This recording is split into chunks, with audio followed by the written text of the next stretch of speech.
قال رب اشرح لي صدري ويسر لي أمري واحلل عقدة من لساني يفقهوا قولي أما بعد.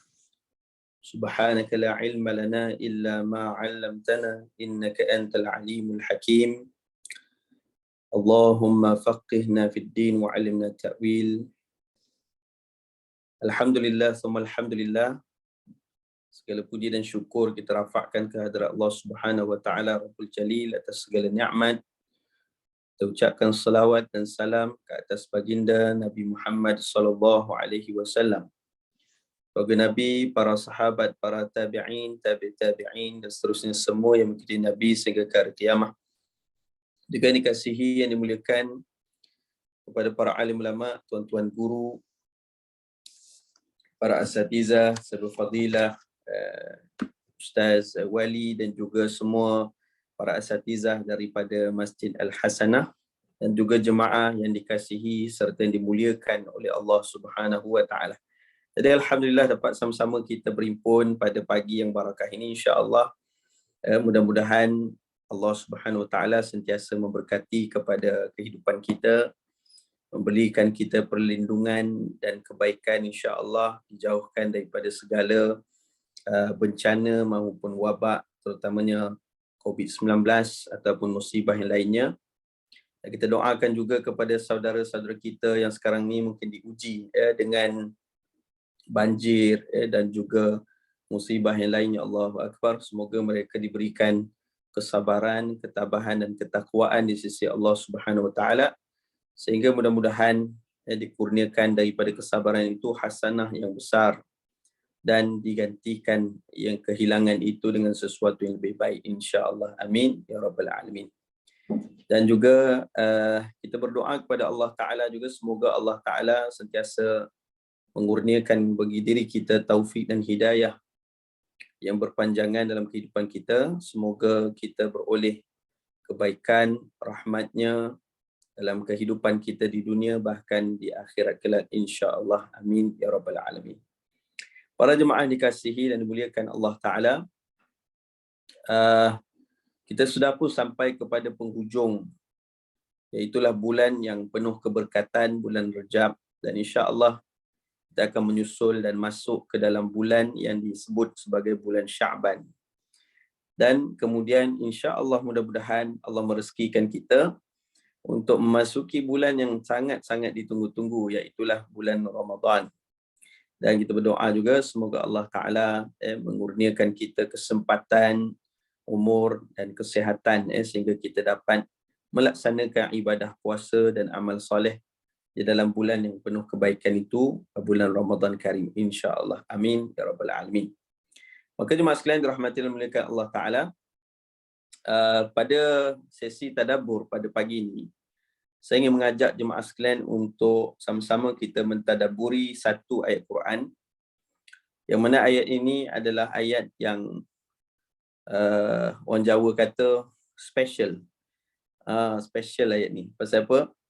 Ayat ini menceritakan tentang bagaimana Allah Ta'ala memuji hati-hati orang-orang yang beriman kepada Allah Ta'ala dengan satu tamsilan yang sangat-sangat berharga untuk kita nilai, untuk kita kaji bersama insya-Allah melalui tafsir Al-Quran yang muktabar daripada pendapat-pendapat para sahabat dan juga para mufassirin, yang mana kita akan dapati begitu banyaknya ilmu dan keindahan daripada ayat yang kita akan tafsir ataupun kita akan tadabburi pada pagi ini insya-Allah. Iaitulah daripada surah An-Nur pada ayat yang ke-35. Okey, surah An-Nur ayat yang ke-35. Baik, para jemaah dikasihi dan dimuliakan oleh Allah Subhanahu wa taala. Di dalam surah An-Nur ayat 35 ini insya-Allah kita akan bacakan dahulu dan kita akan meneliti satu persatu daripada kalimah dan juga kefahaman ayat ini melalui tafsir, dan insya-Allah kemudian kita akan mentadabburi ayat ini dan tadabbur seperti mana Allah Subhanahu wa taala berfirman, afala yatadabbaruna al-Quran am ala qulubin aqfaluha. Dan apakah yang menghalang diri kamu daripada mentadaburi Al-Quran, ataupun hati mereka apakah yang menghalang mereka daripada mentadaburi Quran, ataupun hati mereka telah pun terkunci rapat atau tertutup dengan rapat. Allahu Akbar. Jadi para mufassirin semua menyatakan bahawa ayat itu merujuk kepada tadabbur Al-Quran. Dan tadabbur seperti yang kita maknai sebelum ini, maksudnya adalah berfikir, membacakan ayat Allah Ta'ala, memahaminya dan berfikir tentang ayat tersebut. Sebagian ulama juga memaksudkan artinya kita memasukkan diri kita ke dalam ayat tersebut, merasainya seakan Allah sedang berbicara dengan kita, dan ayat itu kita mengambil pelajarannya daripada maknanya, artinya, supaya kita merasakan, oh, yang Allah Ta'ala sebutkan dalam ayat itu adalah aku, kan? Maksudnya supaya aku mengambil pelajaran, melakukan perubahan ke arah lebih baik dan menjadi hamba Allah Ta'ala yang semakin bertambahlah ketakwaan kita kepadanya. Baik. Jadi sebab tu ada sebagian ulama menyatakan ayat-ayat Quran ini dia memiliki banyak pelajaran, ataupun kita sebut ia sebagai ibrah. Maka ibrah ini disebutkan sebagai bi'umumil lafzi. Setiap ayat Quran yang kita bacakan ada pelajaran-pelajaran yang kita ambil dengan lafaz umumnya. Contohnya kisah tu mengkisahkan tentang seseorang, ataupun satu kaum, ataupun satu orang rasul, ataupun siapa saja dalam Quran yang Allah sebutkan tentang kisahnya. Tetapi ibrahnya laisa, maknanya bi umumil lafzi laisa bi khususis sabab. Kita baca ayat Quran itu bukan dengan khusus sebab ayat itu turun. Bukan dengan peristiwa itu saja, tetapi kita mengambil pelajarannya, resapkan dalam jiwa kita, seakan ia diceritakan adalah berkait rapat dengan hidup kita. Maka dengan itu kita mendapat intipati Al-Quran, insya-Allah mudah-mudahan kita beroleh dengan yang disebutkan sebagai kita beroleh dengan kefahaman, ketakwaan melalui bacaan Quran yang Allah Ta'ala, yang mana kita bacakan. Semoga Allah kurniakan taufik dan hidayah yang banyak bagi diri kita melalui Quran yang kita bacakan dan kita tadabburi, insya-Allah. Maka sebab itulah kaedahnya jemaah sekalian, secara ringkas untuk tadabbur Quran, kita baca Quran itu, kemudian kita merasainya. Kita rasakan bagaimana Allah sedang berbicara dengan kita tentangnya, dan begitulah juga kita mengambil pelajaran ibrah daripadanya. Ia ayat itu adalah yang menceritakan tentang diri kita. Maka kita akan mendapat petunjuk yang besar, insya-Allah, daripada bacaan Quran dan ayat-ayat yang kita bacakan, insya-Allah. Baik, para jemaah dikasihi dan dimuliakan Allah Ta'ala, pada pagi ini kita membuka surah An-Nur ayat ke-35. Insya-Allah semoga mendapat manfaat. Baik, kita akan baca dan kemudian kita akan terus kepada tafsirnya. Allah Subhanahu wa taala berfirman, ba'da a'udzu billahi minasyaitonir rajim. Allahu nurus samawati wal ard. Mathalu nurihi kamishkatin fiha misbah. Al-misbahu fi zujajah. الزجاجة كأنها كوكب دري يوقد من شجرة مباركة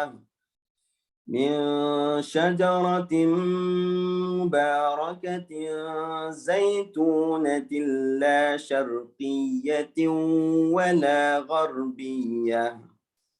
ولا غربية يكاد زيتها يضيء ولو لم تمسسه نار نور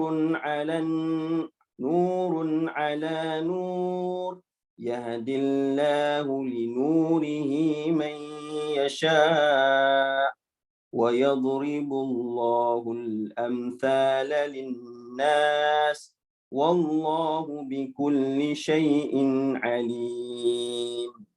Sadaqallahul azim. Baik.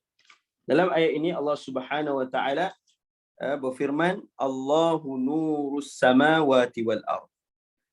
Allah Subhanahu wa taala dia adalah pemberi cahaya kepada langit dan juga bumi. Mathalu nurihi kamishkatin fiha misbah. Perumpamaan cahayanya adalah seperti sebuah lubang yang tidak tembus. Yang di dalamnya fiha misbah. Yang di dalamnya adalah satu yang disebut misbah ni maksudnya adalah lampu ataupun pelita. Kemudian al-misbahu fi zujajah, dan pelita itu ataupun lampu itu berada di dalam kaca. Az-zujajatu ka'annaha kaukab, dan kaca itu seakan-akan bintang yang bercahaya. Iaitulah durriyun yuqadu min syajaratin mubarakah, yang mana bintang itu bercahaya seperti mutiara yang dinyalakan dengan minyak daripada pohon yang banyak keberkatannya. Iaitulah zaitunatil la syarqiyah, iaitulah pohon zaitun yang tidak tumbuh di sebelah timur sesuatu dan tidak pula wala gharbiyah di sebelah baratnya. Yang minyaknya disebutkan yakadu zaituha yudhi'u walau lam tamsashu nara, dan disebutkan bahawa bagaimana minyaknya sahaja hampir-hampir menerangi walaupun tidak disentuh api. Nurun 'alan nur, cahaya di atas cahaya. Kemudiannya yahdillahu linurihi man yasha, dan disebutkan bahawa Allah Ta'ala memberikan bimbingan dan cahayanya kepada siapa yang dia kehendaki. Wa yadribullahu al-amthala lin-nas, dan Allah Ta'ala yang disebutkan melakukan perumpamaan ini bagi manusia. Wallahu bikulli syai'in alim, dan Allah Ta'ala Maha mengetahui segala sesuatu. Masya Allah, tabarakallah. Baik, jemaah sekalian dirahmati dan dimuliakan Allah Ta'ala. Ayat ini kalau kita bacakan, sekali baca, kalau nak baca maknanya memang kita tak faham.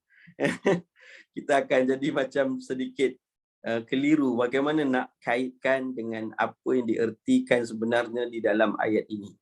Sebab itulah dalam kehidupan kita, selain kita membacakan Quran, para jemaah pastinya ada Quran terjemahan. Saya yakin setiap rumah kita ada Quran terjemahan. Tapi Quran terjemahan sebenarnya belum memadai. Disebabkan apa, jemaah sekalian? Kerana Quran terjemahan itu akan memberikan kita makna sahaja kepada kalimah-kalimah ayat-ayat Quran itu melalui terjemahan mungkin harfiah ataupun terjemahan melalui kalimah sahaja. Tetapi apabila kita nak memahami lebih dalam lagi tentang ayat tersebut, kita mesti membuka tafsir. Tidak ada jalan lain. Dan melalui tafsir yang muktabar, para ulama seperti contohnya tafsir Tabari, tafsir Qurtubi, tafsir, ada banyak lagi tafsir-tafsir yang lain. Kenapa kita memerlukan tafsir? Sebab tafsir ini dia satu kitab yang mana dikarang oleh para ulama, yang mana ulama menggunakan disiplin ilmu yang ketat. Maknanya nak tafsir Quran ni bukan semua orang boleh buat. Bukan semua orang, siapa-siapa saja boleh mentafsirkan Quran. Tidak. Dia mesti ada syarat-syaratnya. Syarat-syarat tu terletak pada pentafsir itu sendiri. Dia mestilah seorang yang alim, seorang yang pakar di dalam bahasa, seorang yang ada keluasan ilmu. Kemudian yang keduanya, dia ada disiplinnya di dalam mentafsirkan. Tidak boleh tafsir sekadar akal, mesti menggunakan disiplinnya. Pertama, melalui tafsir Al-Quran bil Quran. Al-Quran ditafsirkan dengan ayat Quran yang lain. Yang kedua, Al-Quran bil hadis. Tafsirkan Al-Quran dengan hadis Nabi SAW. Yang ketiga, Al-Quran ditafsirkan biqauli sahabi, dengan kata-kata para sahabat. Jadi sebab apa sahabat yang paling dekat dengan Nabi SAW, dan Nabi sebut khairukum qarni thumma alladhina yalunahu thumma alladhina yalunahu. Yang terbaik di kalangan kamu untuk kamu contohi, untuk kamu ikuti adalah orang-orang yang berada di kurunku, iaitulah sahabat-sahabat Rasulullah. Kemudian yang mengikutinya iaitulah zaman tabi'in, dan kemudian yang mengikutinya iaitulah zaman tabi'in. Jadi sebab itu pentafsiran dalam metodologi yang ketiga menggunakan tafsiran biqauli sahabi. Yang keempat barulah tersebut dengan ijma' para ulama.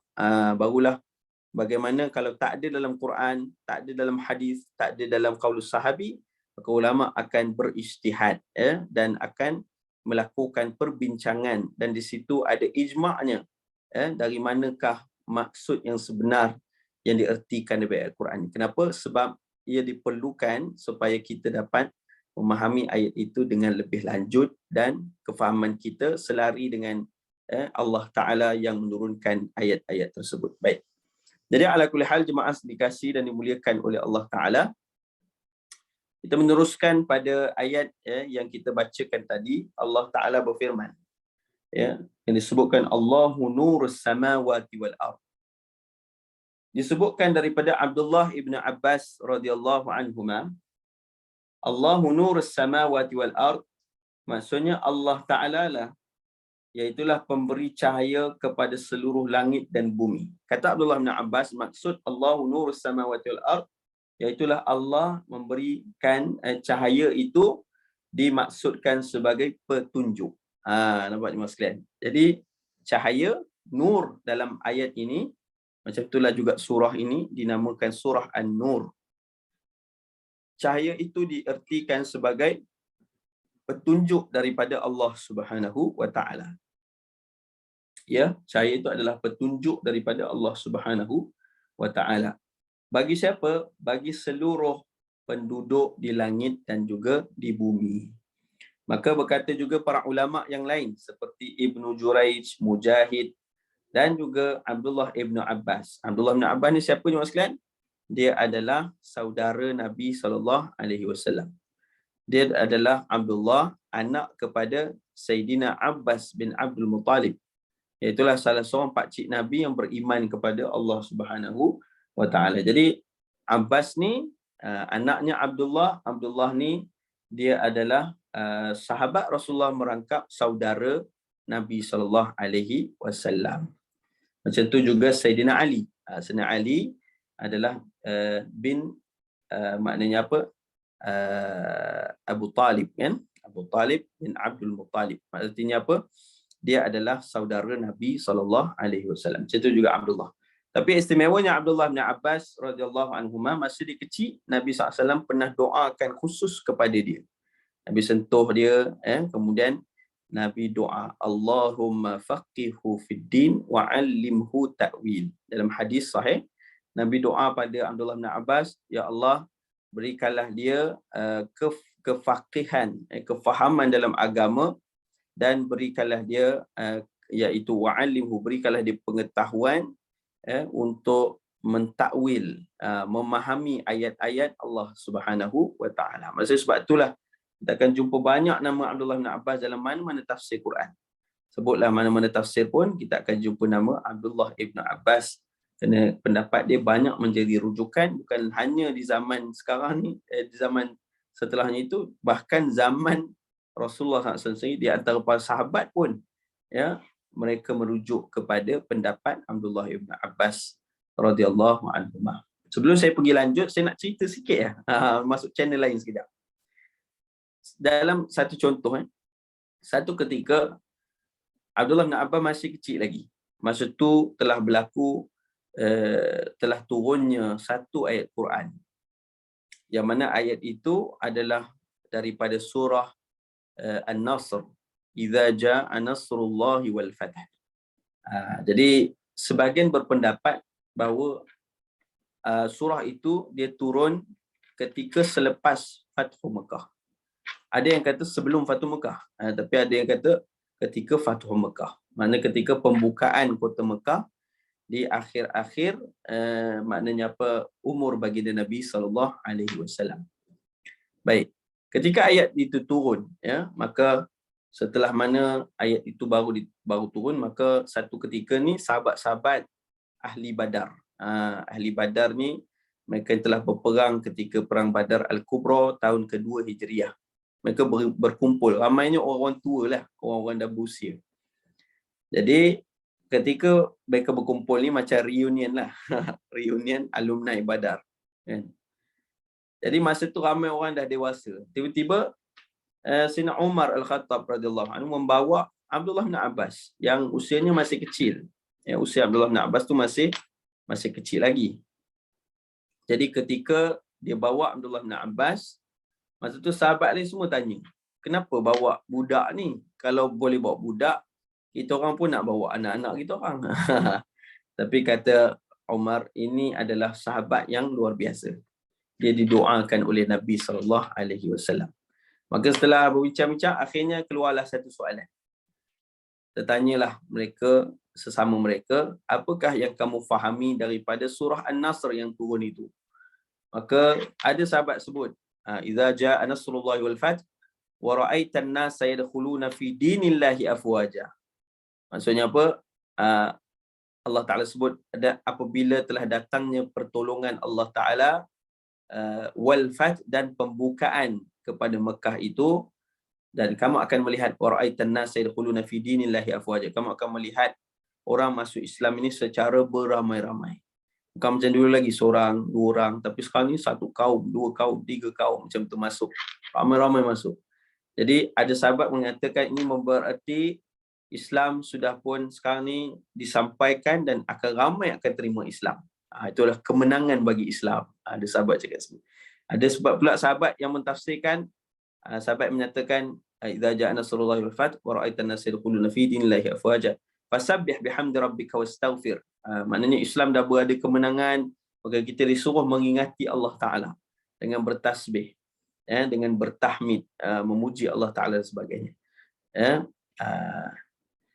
innahu kana tawwaba. Ada pula sahabat mentafsirkan kita disuruh Allah Taala untuk bertaubat kepadanya, kan. Jadi sahabat tu membacakan ayat-ayat Quran macam tu, ya, tetapi bila sampai kepada giliran Abdullah bin Abbas yang masih kecil lagi ni, ditanyakan padanya, apa pula pandanganmu? Nampak, Abdullah bin Abbas dia jawab dengan cara yang berbeza. Dia kata apa?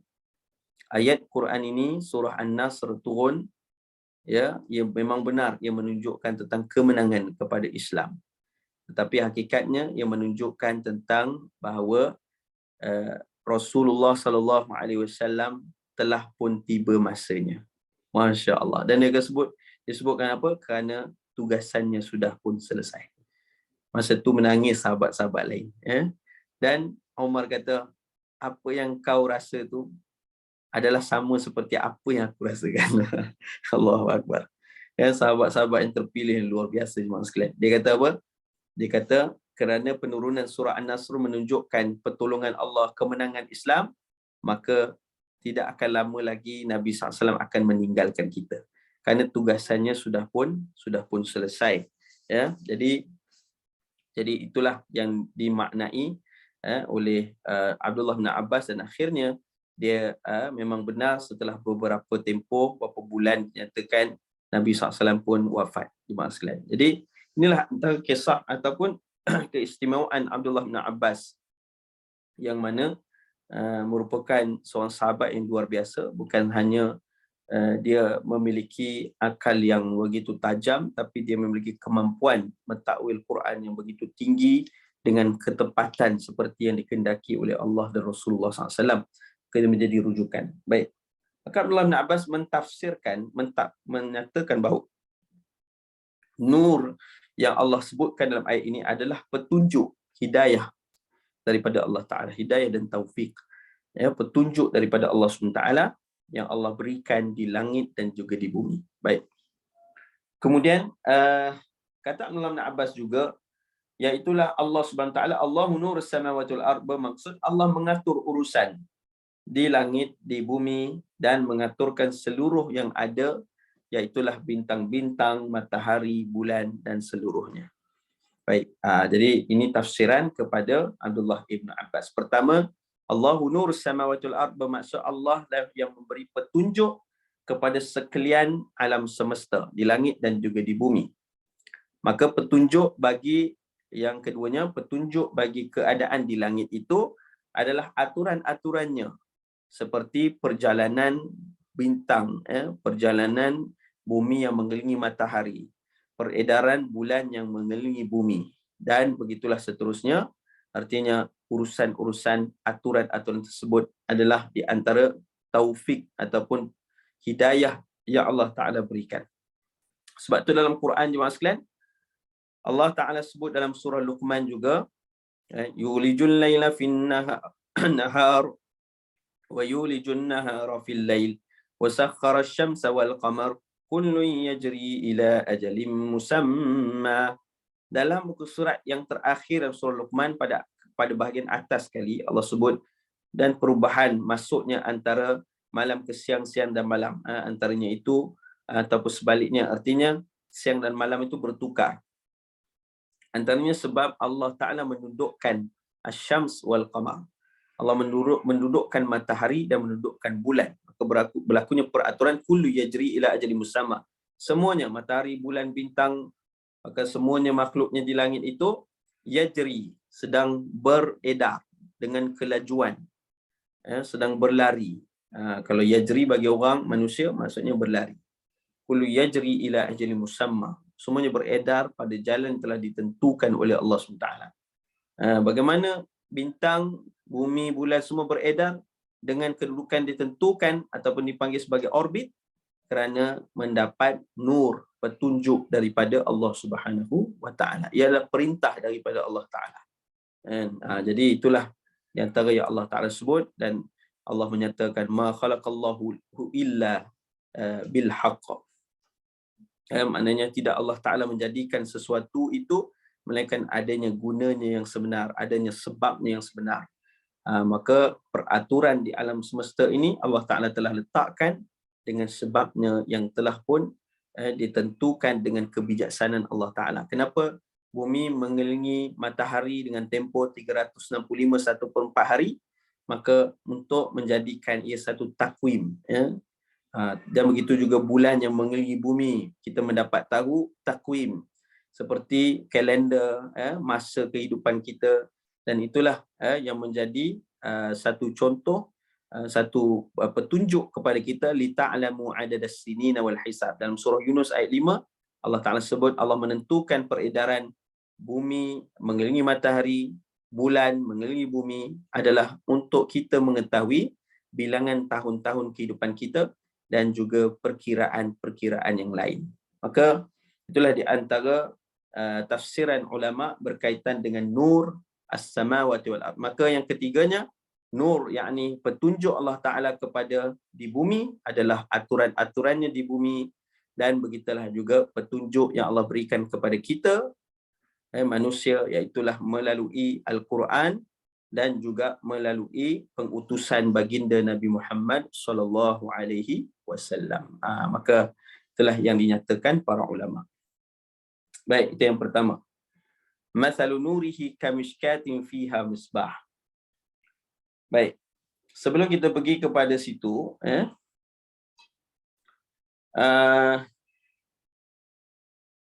baik. Ada tambahan kepada tafsiran Allahu nurus samawati wal ard.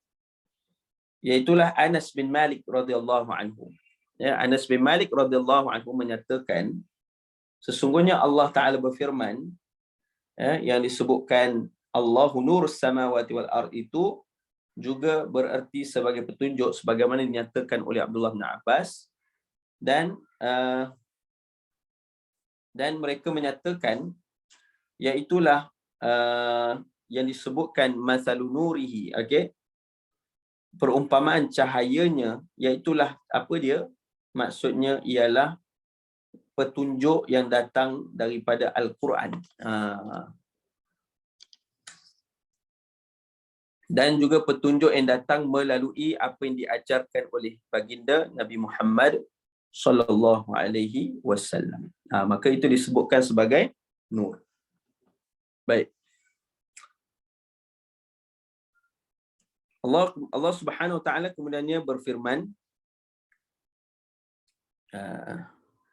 mathalu nurihi, perumpamaan cahayanya. Baik, perumpamaan cahayanya dinyatakan sebagaimana Allah Taala sebut kamishkah, kamishkatin fiha misbah. Baik, sekarang Allah Taala sebut tentang, tadi Allah Taala sebut tentang dia punya nur. Nur iaitulah yang disebut sebagai petunjuk, kata para ulama. Maksudnya adalah petunjuk dari Allah. Dari mana petunjuk itu? Daripada Quran dan juga pengutusan Nabi Muhammad sallallahu alaihi wasallam. Baik. Jadi kemudiannya Allah Taala sebut mathalu nurihi, contoh atau perumpamaan cahayanya, kamishkah. Contoh atau perumpamaan cahayanya itu adalah satu perumpamaan yang Allah Ta'ala berikan menceritakan tentang orang beriman. Baik.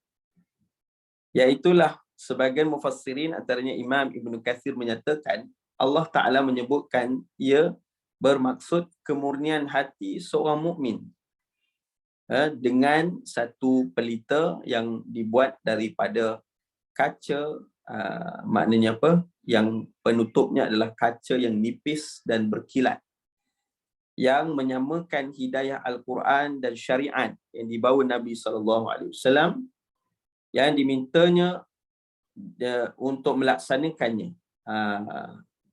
Yang menyalanya cahaya itu daripada minyak zaitun yang bagus lagi jernih, yang bercahaya dan tegak, tidak ke garbiyah, tidak ke kiri maupun ke kanan, dan tidak pula kotor dan tidak pula bengkok. Baik. Jadi kamishkah, kata Ibn Abbas dan juga Mujahid dan juga ulama yang lain, mishkah adalah tempat yang mana sumbu pada satu pelita. Itulah makna yang paling masyhur. Jadi mishkah ini, kata para ulama, maksud pendapat kepada maksud mishkah itu adalah satu sumbu. Kalau kan kita nak nyalakan pelita kan, nak nyalakan pelita tu, dia konsep dia atas dia ada sumbu. Kemudian dia akan bawa sampai ke dalam, bekas bawah dia tu ada minyak. Selalunya minyak tanah kan. Tapi yang ni Allah sebut minyak zaitun. Dan kemudian ada penutupnya yang dibuat daripada kaca. Boleh bayangkan kan? Baik. Tapi apa artinya? Kata para ulama, mishkah itu adalah yang disebutkan seperti lubang yang tidak tembus. Dan ada yang menyebutkan mishkah juga adalah sumbu kepada satu lampu ataupun pelita. Jadi fiha misbah, yang di dalamnya ada pelita yang besar. Itu cahaya terdapat pada satu pelita. Dan Ubay bin Ka'ab menyatakan bahawa misbah itu adalah cahaya. Dan maksud misbah, maksud cahaya itu, katanya Ubay bin Ka'ab, iaitulah Al-Quran dan iman. Dan maksud keseluruhannya adalah bererti cahaya itu adalah Al-Quran dan iman yang terdapat di dalam dada orang-orang mukmin. Kan? Jadi ini pendapat para ulama tentang ayat Quran ini, yang menceritakan tentang sebenarnya bagaimanakah keadaan hati orang mukmin. Dia bercahaya. Dengan apa? Dengan iman dan dengan Al-Quran. Ini satu tamsilan. Ini satu tamsilan ataupun satu contoh yang Allah nak bawa. Bagaimana hati orang mukmin ni dia bercahaya disebabkan apa? Disebabkan Al-Quran dan iman yang ada di dalam dadanya. Iman maksudnya keyakinan dia kepada Allah, kepada hari kiamat dan seterusnya, semua arkanul iman, rukun-rukun iman. Baik. Lalu disebutkan al-misbahu fi zujajah, dan cahaya itu di dalam bekas kaca. Dan kemudian cahaya tersebut memancar dalam kaca yang disebut oleh para ulama mufassirin cahaya itu memancar di dalam bekas kaca Ubay bin Ka'ab radhiyallahu anhu. Dan para ulama lain menyatakan maksudnya perumpamaan hati seorang mukmin. Az-zujajatu ka'annaha kaukabun durri. Dan kaca itu seakan-akan bintang yang bercahaya seperti mutiara.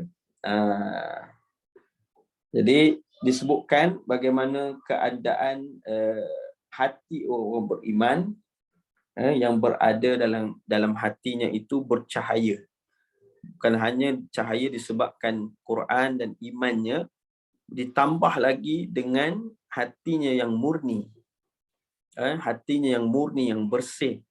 Seakan kaca yang mana dia ni tidak ada kotoran, ya. Dia bentuknya kata apa, menambahkan lagi sinar cahaya tersebut. Kan, Masya Allah, tabarakallah. Ini kata para ulama tentang apa yang diertikan, ya. Kemudian Allah Ta'ala sebut az-zujajah ka'annaha kaukabun durri. Dan bentuk dan pelita itu, kacanya itu seperti bintang-bintang. Bintang-bintang, dan disebutkan disebutkan bahawa seperti yang bercahayanya seperti mutiara. Jadi Allahu Akbar. Jadi Allah Ta'ala sebut seakan hati orang beriman ini dia begitu bercahaya dengan cahaya keimanan, dengan hati yang disebut hati yang sejahtera daripada segala keburukan.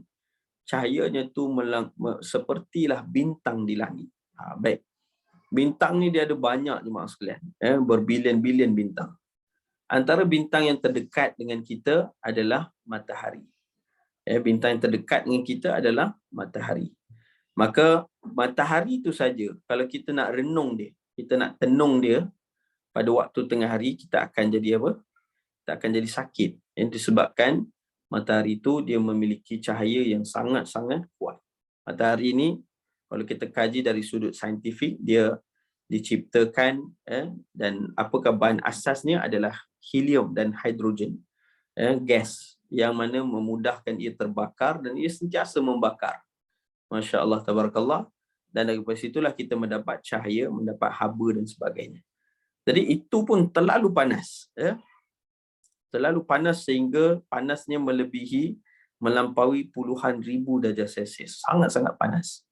Maka Masya Allah, tabarakallah, cahayanya pula kalau kita renung boleh menyebabkan mata kita buta, kerana begitu kuatnya cahaya tersebut.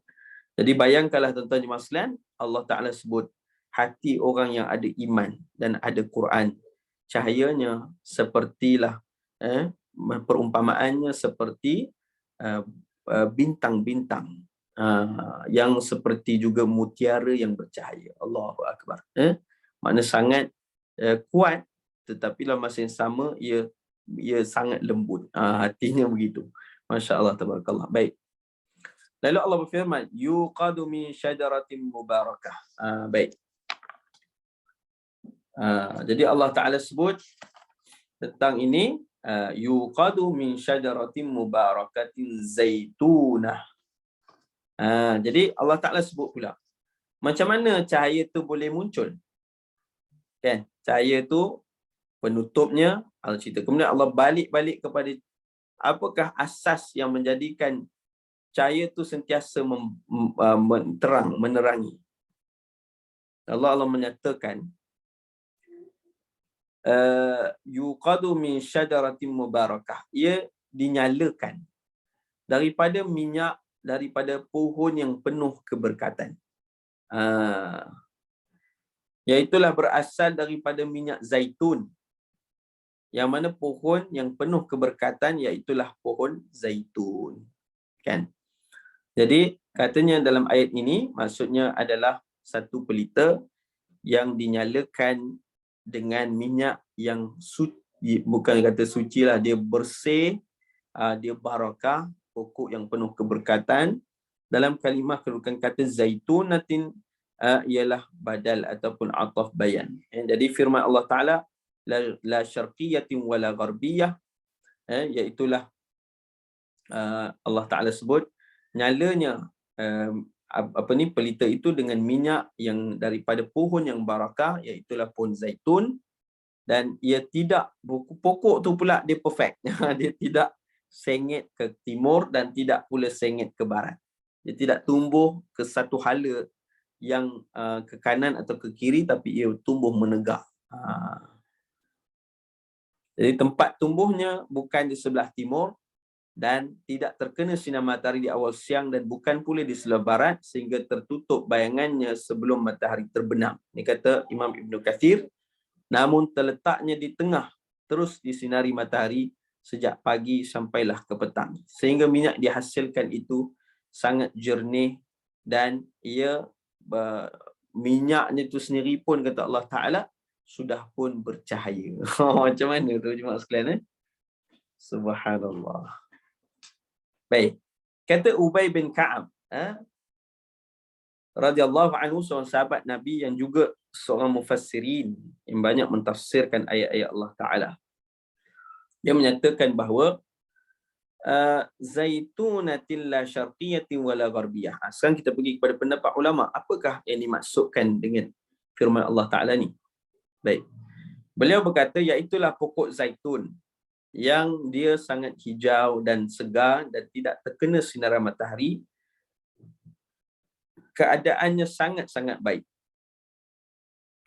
Lalu ketika matahari terbit maupun terbenam, dia mendapat cahaya yang mencukupi, dan dia menyatakan seterusnya, demikianlah maksudnya adalah seorang mukmin yang mana dirinya terpelihara ataupun dia memelihara dirinya daripada fitnah-fitnah. Maka ada kalanya dia tertimpa fitnah, namun Allah Ta'ala meneguhkan ia kembali.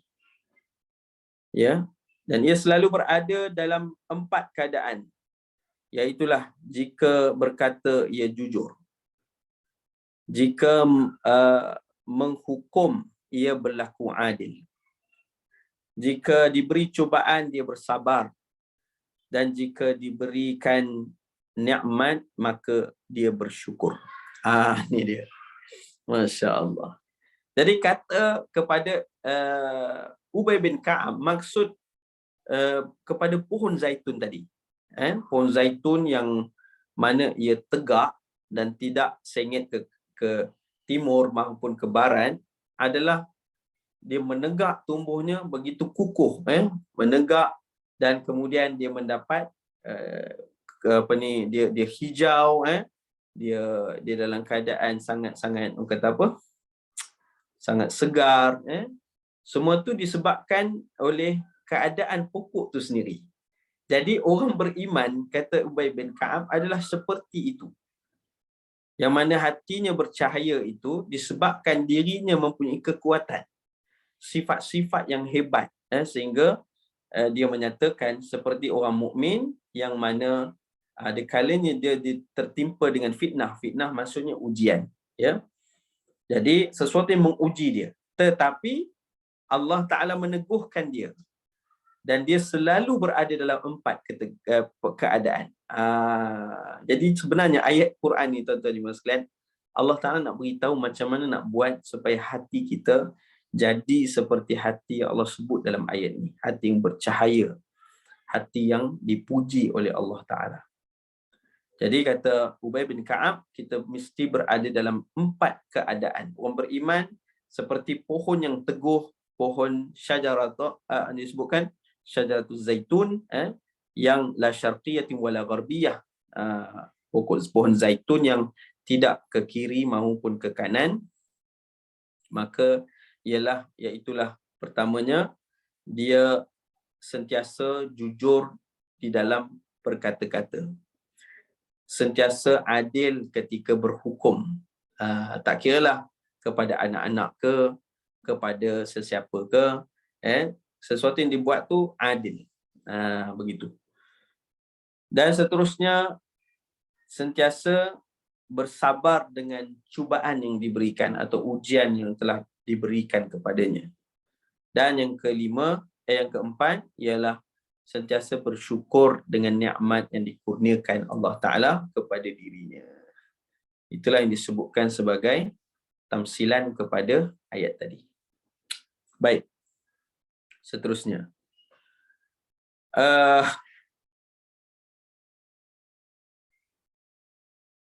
Mungkin ada yang bertanya, yuqadu min syajaratin mubarakah. Okey. Jadi ini Allah Ta'ala sebut perumpamaan diri kepada orang beriman itu. Tadi Allah sebut tentang hati dia yang bercahaya. Macam mana hatinya boleh bercahaya? Kerana adanya minyak yang datang dari pohon yang tegak. Pohon zaitun yang berkat, yang tegak. Maka Allah Ta'ala sebutkan ni, macam mana nak jadikan dirinya hati bercahaya? Antaranya kita mesti ada pendirian yang kita sebutkan tadi, mengikut kepada perintah Allah dan mengikut kepada apa yang diajar oleh Rasulullah SAW. Kata Ubay bin Ka'ab, maka kita kena ada 4 ciri tadi. Baik. Jadi kata seterusnya, iaitulah keadaan di antara manusia lain, maksudnya apa? Seorang beriman dengan manusia lainnya, seperti seorang yang hidup berjalan di tengah-tengah kubur orang-orang yang sudah meninggal dunia. Zaid bin Aslam memaksudkan la syarqiyatin wala gharbiyah. Zaid bin Aslam pula menyatakan iaitulah tidak ia sengit-bengit, tetapi ia tumbuh menegak dengan kukuh dan dengan teguh. Baik, seterusnya. Nanti kita akan recap balik semua ni. Yakadu zaituha yudhi'u walau lam tamsashu nar. Baik. Iaitulah yang minyaknya sahaja. Pohon zaitun tadi, minyaknya sahaja pun hampir-hampir menerangi walaupun tidak disentuh api. Minyaknya saja pun dia menerangi walaupun tak kena api lagi. Maknanya minyaknya saja pun telah pun berkilau dan bercahaya walaupun belum lagi dibakar. Ya, jadi ini maksud kepada ayat tadi tu. Kemudian Allah berfirman, nur ala nur, cahaya di atas cahaya.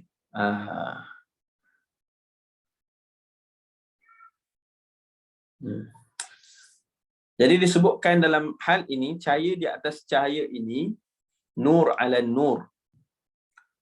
Iaitulah apabila disebutkan seseorang yang beriman itu, maka setelahnya ada keimanan dia kepada Allah Subhanahu Wa Taala, maka bertambah lagi cahayanya, iaitulah dengan apa? Dengan amalnya, dengan amalan solehnya. Bukan hanya iman, tadi iman dia dengan juga hidayah yang Allah berikan kepada dia, menjadikan hatinya bercahaya. Tapi ditambah lagi cahaya itu apabila dia yang disebutkan dengan beramal soleh. Beramal soleh. Jadi disebabkan dia melakukan hal semikian, maka tempat kembalinya, kata mufassirin, adalah cahaya pada hari qiyamah, iaitulah syurga Allah Subhanahu Wa Taala. Imam As-Sudi rahimahullah taala pula menyatakan, maksudnya adalah cahaya api dan cahaya minyak. Apabila bersatu akan bersinar. Keduanya tidak akan bersinar dengan sendirinya jika tidak berpasangan. Demikian pula cahaya Al-Quran dengan cahaya iman.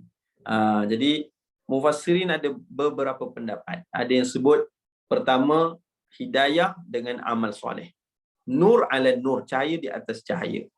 Maka kerana beramal soleh, maka dia akan pastilah mendapat, iaitulah mendapat syurga di sisi Allah Ta'ala. Maka As-Sudi pula menyatakan, maksudnya adalah cahaya api dan cahaya minyak tadi. Kerana minyak tadi pun bercahaya, maka gabungan kepada kedua menjadikan cahaya yang luar biasa, berpasangan. Maka demikianlah pula Al-Quran dan cahaya keimanan. Maksudnya kalau nak meningkatnya iman kita, maka perlulah menjadi orang yang akrab dengan Al-Quran, orang yang dekat dengan Al-Quran. Lalu Allah menyatakan, yahdillahu linurihi man yasha. Allah Subhanahu taala membimbing kepada cahayanya siapa yang dia kehendakinya. Maka Allah Taala yang mana memberikan hidayah dan taufik. Yahdillahu linurihi man yasha. Allah akan memberikan taufik dan petunjuk. Allah Taala membimbing manusia yang dia kehendaki, seperti disebutkan dalam hadis Dalam satu hadis Nabi SAW daripada Abdullah bin Amr radhiyallahu anhu, Inna Allah Ta'ala khalaqa khalqahu fi zulmah. Sesungguhnya Allah menciptakan makhluknya di dalam kegelapan. Thumma alqa alaihim min nurihi yawma idin. Faman asaba min nurihi yawma idin ihtada. Baik. Kata Nabi SAW, kemudian Allah memberikan cahayanya kepada mereka, petunjuknya kepada mereka. Barang siapa mendapat cahayanya, maka berarti ia telah mendapat petunjuk. Dan barang siapa yang tidak mendapatnya, maka ia telah pun tersesat. Wa man akhta'a dhal. Falidzalika aqulu. Kemudian Nabi SAW, sebab itulah Nabi menyatakan oleh kerana itu Al-Quran adalah daripada ilmu Allah Ta'ala. Baik. Maksudnya apa? Disebutkan bagi maksud yahdillahu linurihi may yasha, Allah Ta'ala memberikan petunjuk kepada siapa yang dia kehendaki. Bererti jemaah sekalian, sesiapa yang menginginkan taufik dan hidayah Allah Ta'ala, siapa yang mencarinya, berusaha, maka dialah yang akan diberikan oleh Allah Ta'ala petunjuk tersebut. Maksudnya apa jemaah sekalian? Satu orang yang ingin mendapat petunjuk hidayah daripada Allah Ta'ala, taufiknya, dia perlulah berusaha mencarinya. Sedang Allah telah memberikannya. Itulah macam kita kan, kita lahir, kemudiannya petunjuknya Allah berikan. Allah turunkan Al-Quran. Allah Ta'ala berikan, iaitulah dengan agama Islam kepada kita. Kemudian Allah Ta'ala telah pun daripada Nabi SAW telah pun mengajarkan kepada kita syariat-syariat. Maka itu semua petunjuk. Dan Allah Ta'ala pula membuktikan kebenaran Quran dengan penemuan-penemuan saintifik yang berlaku di zaman kita untuk meneguhkan lagi iman kita kepada Allah. Maka siapa yang mengambil hidayah tersebut, dialah orang yang berjaya. Manakala siapa yang meninggalkannya pula, dialah orang yang sesat dan orang yang dalam keadaan maknanya apa? Kegagalan. Sebab itulah Allah Ta'ala sebut hal semikian, Allah akan memberikan petunjuk kepada siapa yang dia kehendaki. Berarti siapa yang bersungguh-sungguh nak mendapatnya, pastilah Allah menghendaki baginya mendapat petunjuk. Kerana apa? Kerana Allah ini maha adil. Begitu jemaah sekalian. Maka disebutkan dalam ayat ini juga, wa yadribullahu al-amthal an-nas.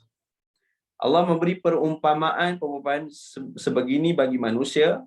Wallahu bikulli syai'in alim. Dan Allah Ta'ala itu maha mengetahui kepada setiap sesuatu. Maksudnya setelah Allah menyebutkan perumpamaan cahayanya dari hidayahnya dalam hati seorang mukmin, Allah Ta'ala menutup dengan ayat tadi itu, iaitulah perumpamaan ini diberikan bagi manusia dan Allah memberikan wallahu bikulli syai'in alim. Allah mengetahui bagi setiap sesuatu.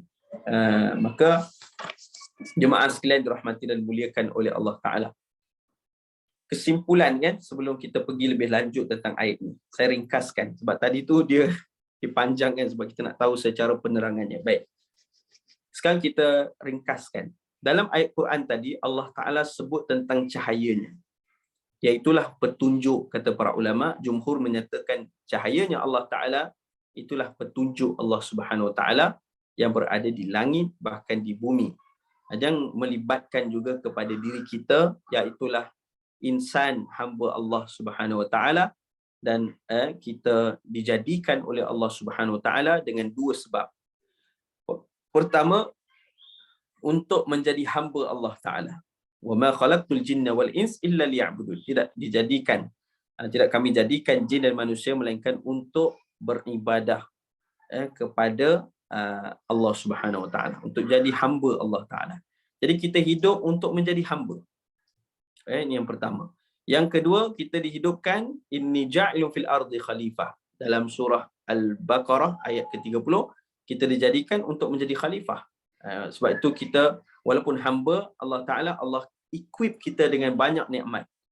Penglihatan, pendengaran, akal, fikiran kita, kemampuan kita.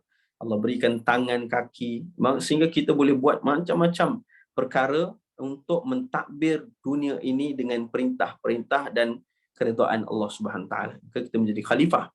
Baik.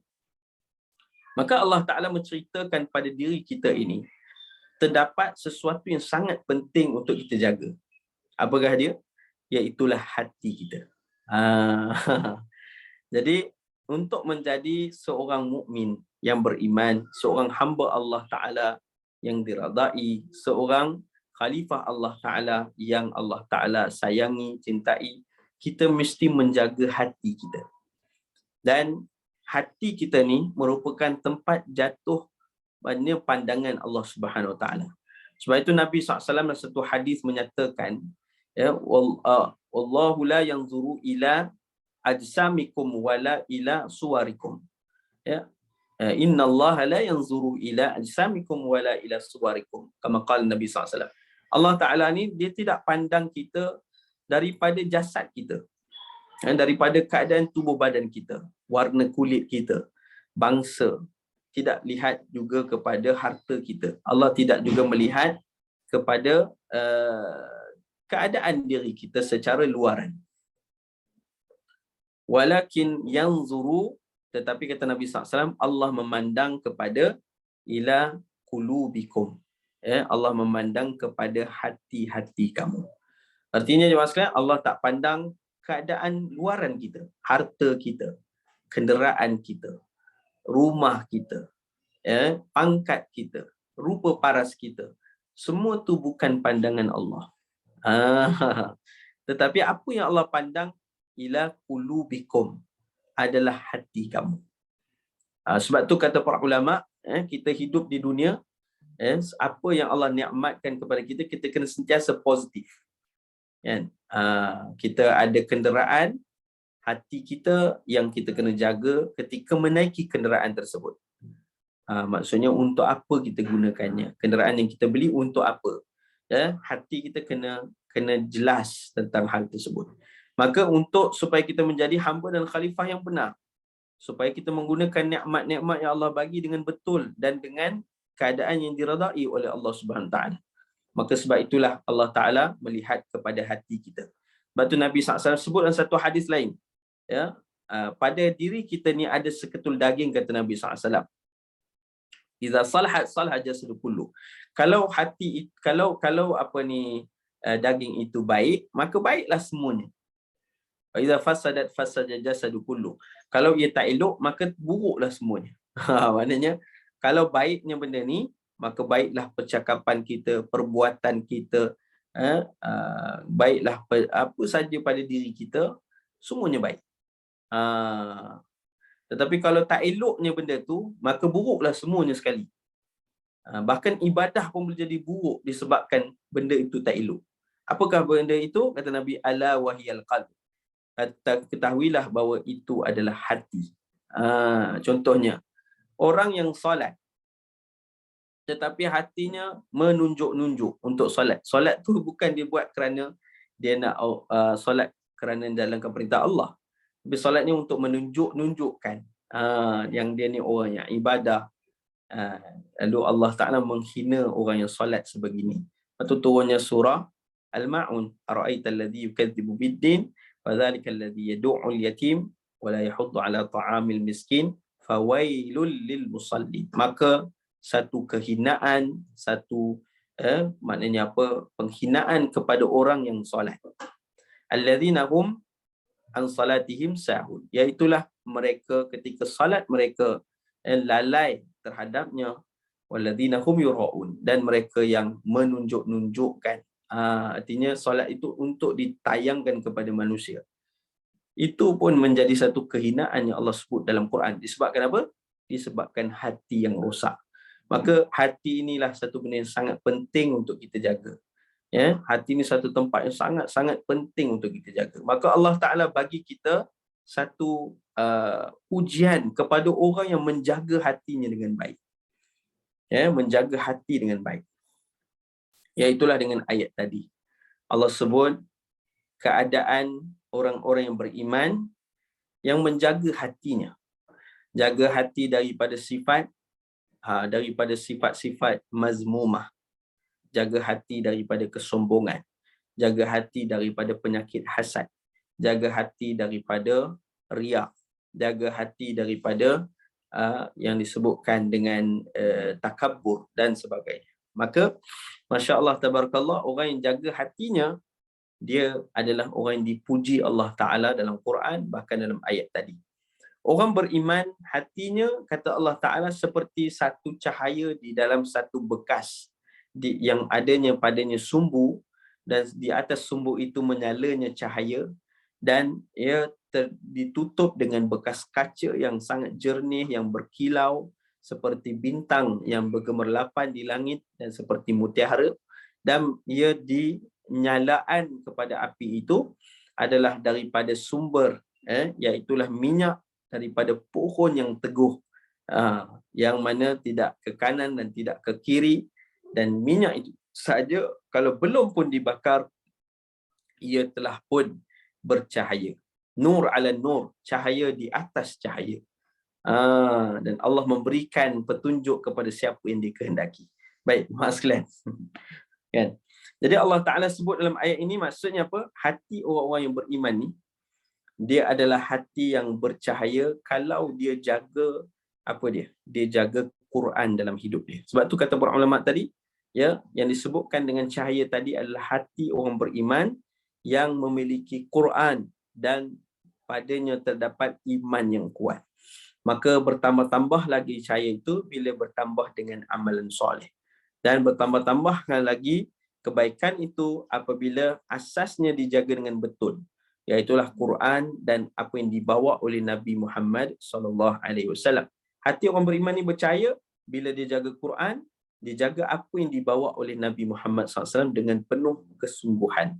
Maka bagaimana mendapat hati yang betul-benar nur ala nur ini? Baik. Iaitulah terdapat satu hadis Nabi SAW yang menceritakan tentang hati orang beriman ni. Baik, satu hari Nabi SAW menceritakan daripada Abu Sa'id Al-Khudri radhiyallahu anhu, kata Nabi SAW, al-qulub arba'ah. Hati ni dia ada 4 jenis. Qalbun ajrad, iaitulah hati yang mana tidak ada sebarang kerosakan. Fihi mithlus siraj yuzhir. Iaitulah seperti pelita yang bersinar. Inilah seperti ayat Quran yang Allah sebut tadi. Macam nak dapat hati yang bercahaya ni, hati yang murni, hati yang bercahaya ni. Baik. Katanya Nabi SAW ada hati yang pertama disebut sebagai qalbun ajrad, hati yang terhindar dari kekotoran, sepertinya pelita yang bersinar. Yang kedua, wa qalbun aghlaf. Hati yang kedua adalah hati yang tertutup, yang mana marbut ala ghilafi, yang terikat pada penutupnya. Wa qalbun mankus, dan yang ketiga adalah hati yang terbolak-balik, hati yang terbaliknya sebutkan. Wa qalbun mankus. Dan yang keempat, wa qalbun musfah. Baik. Yang keempat adalah qalbun musfah, iaitulah hati yang berlapis. Qalbun mankus, hati yang terbalik. Qalbun musfah, hati yang berlapis. Baik. Jadi kata Nabi SAW, fa'amma qalbul ajrad, hati yang bersih daripada kekotoran itu, faqalbul mu'min, ia adalah hati orang-orang mukmin. Sirajuhu fihi nuruh, yang mana hatinya maknanya bercahaya, seperti pelita di dalam hatinya, itu adalah cahaya. Jadi pertama Nabi sebut hati orang mukmin ni dia bercahaya. Kenapa? Kerana pertama dia ada sumber iman melalui Al-Quran dan juga apa yang diajarkan Nabi SAW, sunnah-sunnahnya. Maka antaranya juga hati orang-orang mukmin ini dia bersih daripada kekotoran. Iaitulah bersih daripada sifat-sifat keburukan tadi itu, yang juga disebut dalam Quran sebagai qalbun salim, hati yang sejahtera. Baik. Orang-orang mukmin, melalui hadis ini Nabi sebut orang mukmin ini dia memiliki hati yang macam ni, hati yang bersih daripada kekotoran. dan dia sedang berusaha membersihkan hati itu, maka hati itu seperti bercahaya seperti pelita yang mengeluarkan cahaya. Macam tu. Jadi macam mana hati ini boleh percaya? Antaranya juga di qalbun salim, hati yang bersih daripada kekotoran, hati yang bersih, hati yang sejahtera daripada sifat-sifat keburukan. Ada satu hadis yang menceritakan tentang bagaimana orang yang memiliki hati yang sejahtera, yang mana Allah SWT sebut illa man atallaha biqalbin salim. Orang-orang yang layak masuk syurga Allah Ta'ala tidak ada lain melainkan mereka yang dikurniakan Allah dengan hati yang sejahtera, hati yang bersih, hati yang terhindar daripada sebarang kerosakan dan penyakit-penyakit yang buruk ni. Penyakit akan sentiasa datang. Sifat hasad, sifat dengki, semua tu sifat riak akan sentiasa datang. Tapi beruntunglah orang beriman yang menghindarkannya dan mengubatinya. Jadi ada satu orang lelaki yang Nabi sebut dia ni akan masuk dan dia adalah ahli syurga. Dia akan masuk ni pintu ni. Maka sahabat pun tunggu tengok keluar seorang lelaki. Tak sangat dikenali sahabat ni. Manakala esok pun sama juga Nabi sebut orang ni akan lalu pintu ni, dia adalah ahli syurga. Tengok-tengok keluar orang yang sama. Lalu hari yang ketiga pun berlakulah hal yang sama. Lalu sahabat Abdullah bin Umar radhiyallahu anhu, dia sangat-sangat nak tahu kenapa hamba Allah ni disebut Nabi sebagai ahli syurga. Maka dia telah pun berlakon menjadi musafir, dan kemudian dia telah duduk di rumah orang tersebut. Melihat kepada amalan-amalannya, nampak tak ada. Dia tak ada bangun malam sangat. Dia bukan orang yang berpuasa sunat sangat. Dia orang yang macam biasa saja. Lalu akhirnya dia setelah 3 hari, dan ada orang Arab memang tak tanya. Bila tumpang rumah dia tak tanya dari mana, kenapa, semua tak tanya. Pada hari ketiga barulah dia mengaku hal tersebut, dan dia tanya, kenapa Rasulullah sebut kamu sebagai ahli syurga? Dia pun tak tahu. Allahu Akbar. Dan akhirnya dia kata, tidak ada apalah amalan yang utama, melainkan aku sangat menjaga hatiku supaya tidak ada rasa dendam dengan orang lain. Dan aku sentiasa memaafkan semuanya. Dan semoga Allah juga mengampuniku. Maksudnya apa jemaah sekalian? Nak sebut kata hati ahli-ahli syurga Allah Ta'ala adalah hati yang tak ada ransung rasa kebencian pada orang lain. Hati yang sentiasa memaafkan kesilapan orang lain. Hati yang tidak ada takabur, rasa diri lebih baik daripada orang lain. Hati yang tidak ada yang disebutkan dengan sifat-sifat mazmumah yang kita sebut tadi tu, kesombongan dan sebagainya. Sebab tu Nabi SAW suruh kita sangat jaga hati kita. Nabi kata al-hasadu ya'kulul hasanat kama naru ya'kulul hatab. Ya, hasad ni satu penyakit, ya, kedengkian kepada nikmat yang ada pada orang lain. Dia adalah satu penyakit, dia kata Nabi SAW akan memakan kepada seluruh kebaikan kita. Kalau seorang tu jaga solat dia, jaga Quran dia, jaga amal soleh dia, tapi ada hasad pada orang lain, dia tak boleh tengok orang lain senang, dia tak boleh tengok orang lain dapat nikmat, dia tak boleh tengok orang lain bahagia. Dia tengok, dia rasa macam dia tak happy dan dia tak suka keadaan tu. Itu hasad, bahaya. Hasad ni kata Nabi SAW, semua amalan soleh kita, hasad itu akan telan dan memusnahkannya. Jadi sayang orang yang ada hasad, dia solat tapi dia ada hasad dalam hati. Jadi Nabi suruh kita bersihkan hasad ni. Dengan cara macam mana? Banyakkan beristighfar kepada Allah. Kurangkan melihat nikmat yang ada pada orang lain. Dan kalau nampak orang lain ada nikmat, ucapkan doa dan kebaikan bagi dia. Sebab tu Nabi sebut, bila orang pergi kenduri kahwin, kan, nampak orang yang berkahwin, apa Nabi SAW suruh buat? Nabi SAW suruh doa. Nabi SAW suruh kita doa, barakallahu lakuma wa baraka alaikuma wa jama'a bainakuma fi khair. Lagu Mahizin tu kan. Jadi sebab apa? Sebab orang tak jaga hati, dia tengok, dia kata, ish, pasal apa lah? Orang lelaki dia tak handsome langsung. Macam tu. Macam-macam lah yang akan disebut. Maksudnya apa? Bila kita tengok nikmat tu, kita tak sebut istighfar ataupun kita tak doa kebaikan, hati kita akan tense untuk melakukan perkara keburukan. Sebab tu Nabi suruh buat macam tu. Tengok nikmat ada orang lain, jiran tukar kita baru, doa baik, kan? Doa kebaikan. Kalau rasa macam nak iri hati dia, doa astagfirullah, istighfar. Ketahuilah rezeki Allah Ta'ala telah tulis bagi diri kita. Apa saja kebaikan daripada orang lain, insya-Allah kita juga boleh dapat kalau kita bertekun, berusaha dan berdoa, bertawakal kepada Allah SWT. Yang penting tengok kebaikan ada pada orang lain, kelebihan yang orang lain dapat, doakan kebaikan mereka. Itu antaranya. Nabi SAW juga suruh kita jauhkan diri daripada sifat kesombongan. Kerana nikmat yang Allah berikan pada kita adalah pinjaman semata-mata dan dia boleh tarik bila-bila masa. Sebab itulah ya Nabi sebut al-kibaru, sifat kibar, sifat sombong, rasa diri lebih baik pada orang lain. Maka sifat itu kata Nabi SAW, la yadkhulul jannah, tidak akan masuk seseorang itu ke dalam syurga. Man kana fi qalbihi mithqala dzarratin min kibr, bagi orang yang hatinya terdapat sifat kesombongan walaupun sebesar zarah. Sebab tu Nabi suruh kita buang sifat kesombongan. Tak kiralah apa jawatan kita, tak kiralah siapa diri kita, ya, kita kena ada rasa rendah hati sebab kita hanya makhluk Allah Ta'ala dan kita dipinjamkan semuanya nikmat ini oleh Allah Ta'ala. Maka tak sepatutnya kita sombong dengan hamba-hamba Allah Ta'ala yang lain, dan tak sepatutnya kita jadi di kalangan orang-orang yang rasa diri lebih baik pada orang lain, sebab semuanya itu kemuliaan, nikmat semuanya adalah pinjaman dari Allah Ta'ala. Baik, lepas tu Nabi suruh kita jaga hati kita dari semua sifat ni. Kalau rasa macam nak sombong je, istighfar, astaghfirullahalazim, astaghfirullahalazim. Kalau rasa macam nak rasa sombong, nak marah dengan orang ni, istighfar. InsyaAllah Allah Ta'ala jadikan hati kita ni hati yang lembut dan hati yang sentiasa dekat dengan Allah Ta'ala. Maka bila kita berjaya membuang banyak penyakit-penyakit ni, dia akan hinggap macam demam, sesama, batuk, memang akan datang. Tak ada orang yang hidup tak pernah sakit, kan? Contohlah juga hati kita, akan ada sakit-sakit tu, tapi siapa yang memperbaikinya, mengubatinya, dia adalah orang yang berjaya. Macam mana nak ubat hati?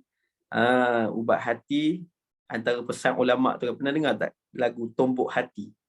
Tombok hati tu maksudnya ubat hati lah. Macam nak mengubat hati kita?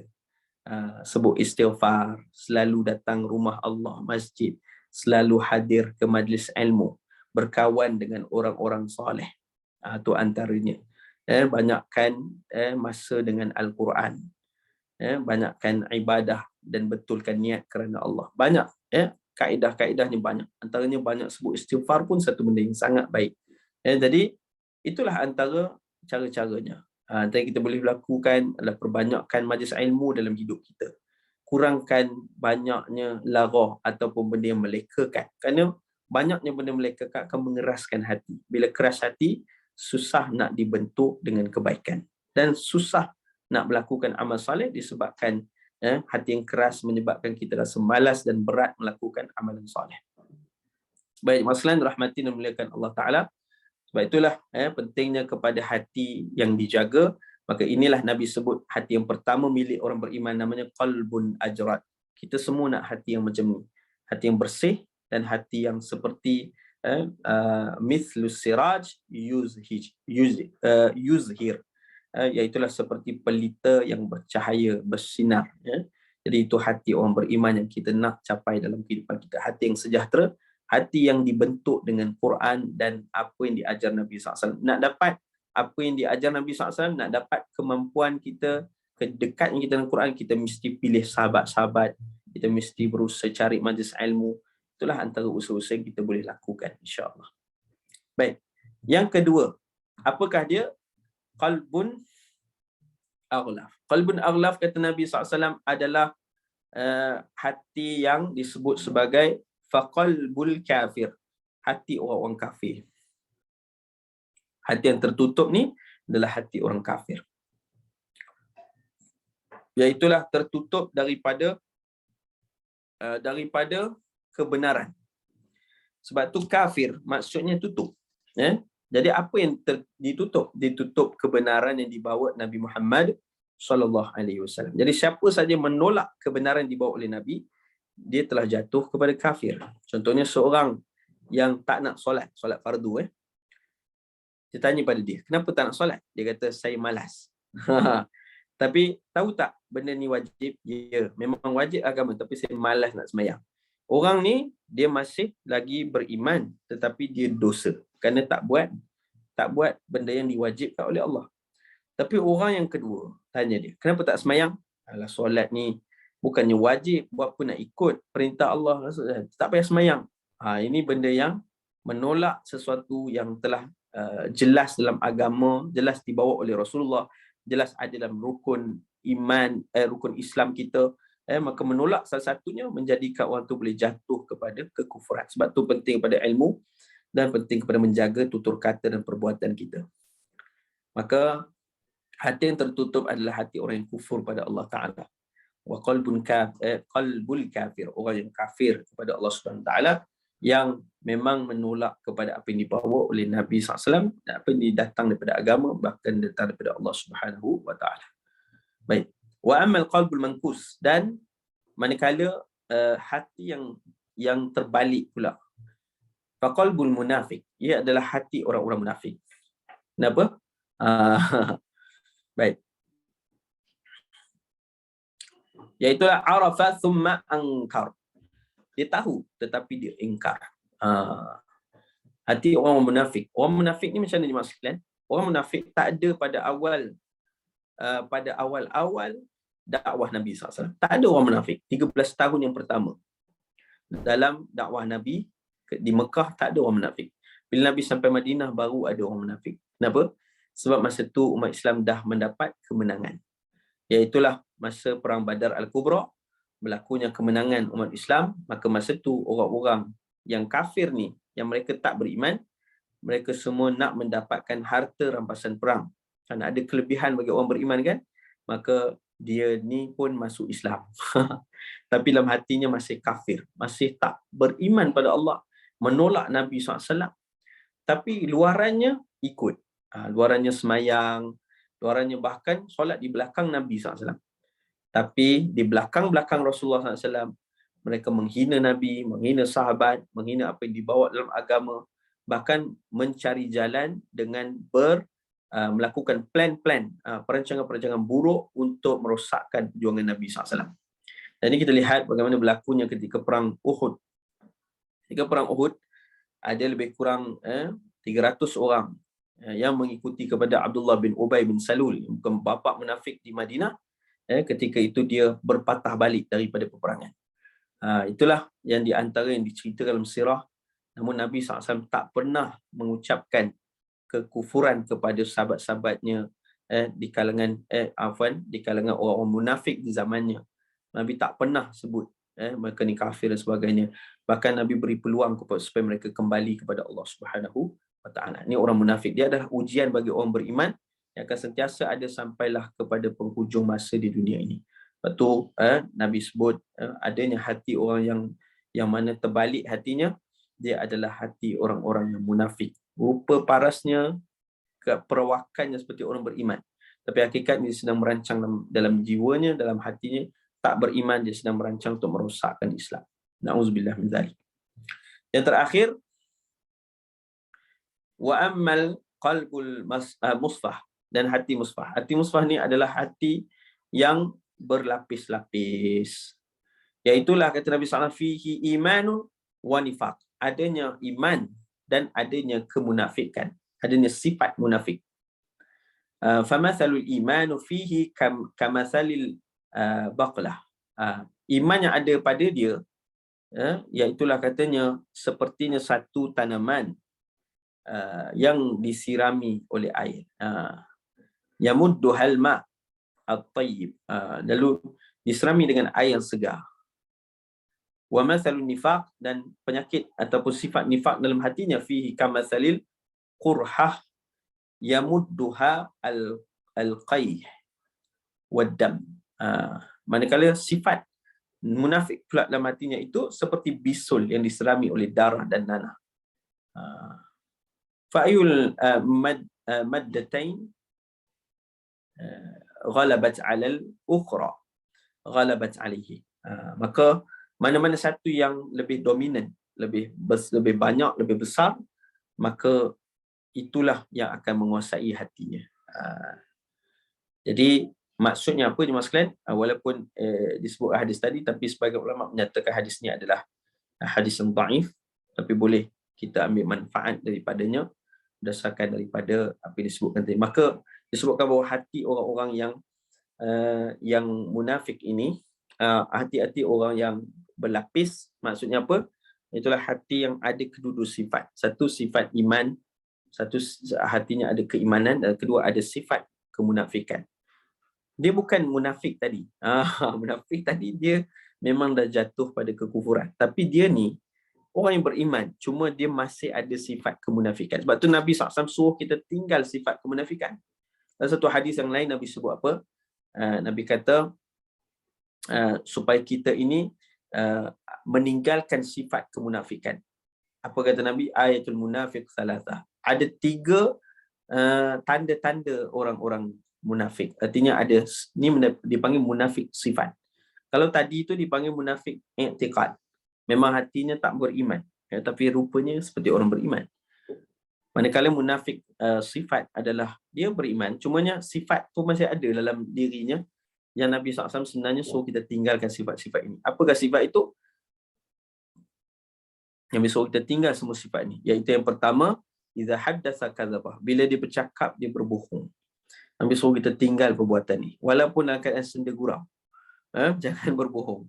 Walaupun dalam keadaan apa juga sekalipun, jangan cakap benda yang tak benar. Sebutlah perkara yang benar. Kerana kata Nabi, ini akan, kalau orang tu selalu melakukan sedemikian, maka ia akan mendekati pada sifat kemunafikan. Yang kedua, wa idza wa'ada akhlafah. Bila diberikan maknanya apa? Dia berjanji, dia mungkiri. Jadi jangan memungkiri janji-janji. Ini yang kedua. Wa idza wa'ada akhlafa wa idza tumina khana. Dan apabila dia diberikan amanah, dia khianat dengan amanah dia. Orang suruh guna ni untuk benda ni, dia guna untuk benda lain. Tak boleh, teman sekalian. Jadi 3 ni Nabi suruh elakkan, kerana itulah sifat-sifat kemunafikan. Nabi tambah dalam satu hadis lain, iaitulah apabila dia berselisih pendapat, dia selalu nak menang. Walaupun dia dalam pihak yang tak benar, dia mesti nak menang. Itu pun satu benda juga.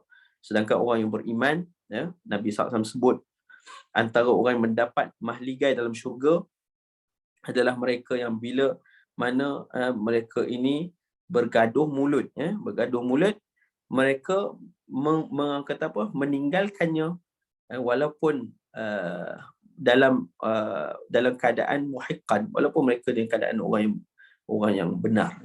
Maknanya mereka ni walaupun orang pihak yang benar, tapi mereka tak mau teruskan pergaduhan, mereka sabar dengan keadaan orang tersebut dan mendoakan kebaikan orang itu, kerana itu Allah kurniakan satu mahligai baginya dalam syurga Allah Ta'ala. Jadi sebab itulah kita ni, ujian hidup kita ni banyak. Kadang-kadang kita nak kena berlaku macam ni, kita kena sabar banyak dalam kehidupan kita. Sebab itulah Nabi sebut hati orang-orang yang beriman ni, dia bercahaya.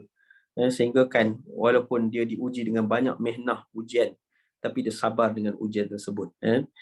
Dia sentiasa teguh dengan keimanan daripada Allah. Seperti syajarah tadi, pohon zaitun yang tidak ke kanan dan tidak ke kiri, sentiasa teguh kepada Allah Subhanahu wa ta'ala. Maka Nabi SAW meninggalkan sifat-sifat kemunafikan yang ada 3 tadi, tambah 1 lagi jadi 4, supaya tidaklah jadi hati kita hati yang maknanya apa, tidak sempurna. Biarlah hati kita ni hati yang sentiasa ke arah kebaikan di sisi Allah Ta'ala, yang disebut sebagai qalbun ajran. InsyaAllah, semoga dengan itu Allah kurniakan hati kita hati yang baik, qalbun salim, hati yang sejahtera daripada segala keburukan, segala kemunafikan, hati yang bersih dari segala kesombongan, hati yang bersih daripada yang disebutkan dengan rasa diri lebih baik daripada orang lain dan macam-macam lagi. Semoga Allah bersihkan hati kita dari sifat-sifat mazmumah, dan semoga juga Allah Subhanahu wa ta'ala menghimpunkan sifat-sifat yang baik di dalam hati kita, sehingga hati kita menjadi hati yang dirahmati oleh Allah Ta'ala, hati yang sejahtera yang dimasukkan ke dalam jannahnya, insya-Allah. Amin ya rabbal alamin. Untuk akhirnya jemaah sekalian, bagaimana cara menjaga hati dengan baik? Seperti yang kita telah sebutkan tadi, pertama, perbanyakkan kita menjaga panca indera kita. Kalau kita nak hati yang baik, kena jaga panca indera. Apakah itu? Jaga penglihatan kita, jaga pendengaran kita, dan jaga percakapan kita. Dan begitulah juga perbuatan lah. Maka siapa yang jaga penglihatan daripada benda-benda yang berdosa, benda-benda yang lara, benda-benda yang tidak baik, jaga penglihatan dia, maka Allah akan jaga hati dia. Sebab bila kita buat dosa dengan mata, hati akan terkesan dengan adanya kotor pada hati tersebut. Bila kita telinga pula, dengarlah benda-benda yang baik seperti Quran, nasihat agama, ilmu dan sebagainya. Jangan dengar orang mengumpat. Orang mengumpat itu kena duduk jauh. Jangan dengar benda-benda yang diharamkan Allah Ta'ala. Jangan benda-benda yang melekakan, sebab ia akan mengeraskan hati. Maka hati yang banyak masuknya ke kotoran, seperti juga mulut kita, sebutlah benda yang baik. Kata Nabi SAW, yang terbaik adalah sebut yang baik. Bila kita ni, mulut kita ni, bila sebut yang baik, maknanya apa? Auliyasmud, ataupun kita diam, itu lebih baik. Kenapa? Kalau banyak benda tak elok, maka hati pula akan kotor, akan keras. Bila keras, lebih mudah ia termasuk penyakit-penyakit tadi. Dan susah untuk diubati kerana kekerasannya. Maka jauhkan daripada semua perkara tersebut, jaga panca indera kita dari perbuatan dosa. Ini yang pertama, kata para ulama. Yang kedua, selalu kita hadir ke majlis ilmu, hadir ke rumah Allah Ta'ala, akan melembutkan hati kita. Yang ketiga, selalulah bersahabat dengan orang-orang yang soleh. Bersahabat dengan orang-orang yang berilmu, yang soleh, maksudnya, yang selalu dengan agama, selalu dengan ilmu, selalu dengan usaha agama. Dengan itu kita akan jadi hati yang lembut, insya-Allah, bersama dengan sahabat-sahabat ini. Yang keempat, banyakkan zikrullah. Zikrullah, ucapkan subhanallah, walhamdulillah, wala ilaha illallah, wallahu akbar. Insya-Allah dengan itu hati juga akan lembut. Katanya disebutkan dalam satu ayat Quran, maknanya Allah Ta'ala sebut ala bi dzikrillahi tatma'innul qulub. Hanya saja dengan mengingati Allah Ta'ala, berzikir pada Allah Ta'ala, hati kita akan menjadi tenang. Yang seterusnya, yang kelima, perbanyakkan masa kita dengan Quran. Baik mendengar Quran, baik membaca Quran, dan juga memaknai, artinya mengetahui akan makna Quran dan merasakan dengan jiwa. InsyaAllah dengan itu Allah akan lembutkan hati kita. Allah jadikan hati kita hati yang bersinar seperti yang disebut dalam surah An-Nur tadi. Dan seterusnya, ke-6, perbanyakkan beristighfar kepada Allah. Jika tak sempat pun yang lain, banyakkan istighfar. Astaghfirullahalazim, astaghfirullahalazim. Rasa macam buat sesuatu dengan hati kita, rasa macam sebut sesuatu yang tak berapa baik, istighfar. Astaghfirullahalazim, astaghfirullah. Semoga Allah mengampuni kita, Allah lembutkan hati kita. Yang ketujuh, yang terakhir, banyakkanlah berdoa kepada Allah Subhanahu Wa Taala dengan doa-doa, antaranya ya muqallibal qulub tsabbit qulubana ala dinik wa ala ta'atik. Ya Allah, ya Tuhan kami yang membolak-balikkan hati, tsabbit qulubana, kukuhkanlah atau teguhkanlah hati kami, ala dinik, di dalam agamamu, wa ala ta'atik, dan di atas agamamu, dan di atas ketaatan kepadamu. Jadikan menurut Allah Ta'ala, jadikan hati kita hati yang teguh dengan keimanan, ketakwaan pada Allah, dan juga menjadi hamba Allah Ta'ala yang taat kepadanya, insya-Allah. Jadi setakat ini dahulu, jemaah sekalian dirahmati dan dimuliakan oleh Allah Ta'ala. Sedikit sebanyak disampaikan apa kesilapan ataupun kekurangan pada diri saya, mohon maaf, dan silalah beri teguran pada saya yang fakir ini. Semoga Allah berkati apa yang dibincangkan dapat kita amalkan dan sampaikan, insya-Allah. Aqul qauli hadza wa astaghfirullahalazim li wa lakum. Wassalamualaikum warahmatullahi wabarakatuh. Bismillahirrahmanirrahim. Allahumma inna na'udzubika min 'ilmin la yanfa' wa min qalbin la yakhsha' wa min nafsin la tashba' wa min da'atin la yustajabu laha. Allahumma faqihna fid din wa 'allimna ta'wil. Rabbana atina fid dunya hasanah wa fil akhirati hasanah wa qina adzaban nar. Wa sallallahu ala sayyidina Muhammad wa ala alihi wasallam. Walhamdulillahi rabbil alamin.